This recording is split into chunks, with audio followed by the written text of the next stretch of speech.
asalaamaaleykum wa rahmatullahi taala wa barakaatuhu. ñoo ngi ziar sénégalais yëpp di jiital ci ziar bi kilifa diine yëpp kilifa diine yi suñ tuddee sëñ Muntaxa Mbàkke xalifa général des Mourides di ko ñaanal mu yàgg fi loolu te ànd ak wér mel leen tudd nañ ñëpp di ziar sëñ Basiiru Mbàkke xalifa borom Daarul Muxti di ziar sénégalais yëpp di leen sant bu wér gis nañu soutien yi boote yeeg taxaw bi yëpp gis nañ ko ñu ngi leen ciy sant bu wér a wér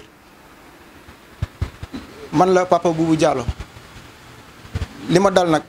dama koy sante Serigne Touba di jël lépp di delloo njukkal Cheikh Ahmadou Kara Mbacké Noreyni ndaxte lépp moom ci moom la tàmbalee. di siyaar tamit sama kilifa yi nga xamante ni ñoom laa nekkaloon maa ngi leen di sant bu wér a wér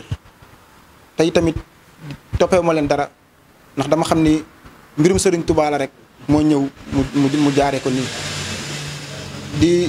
di siyaar sama classe yi sama promotionnaire yi maa ngi leen di siyaar bu baax ak sama collègue yëpp waaw di soññ tamit ndaw ñi ñu gën a doyloo Serigne Touba gën a wóolu Serigne Touba jërë ngeen jëf.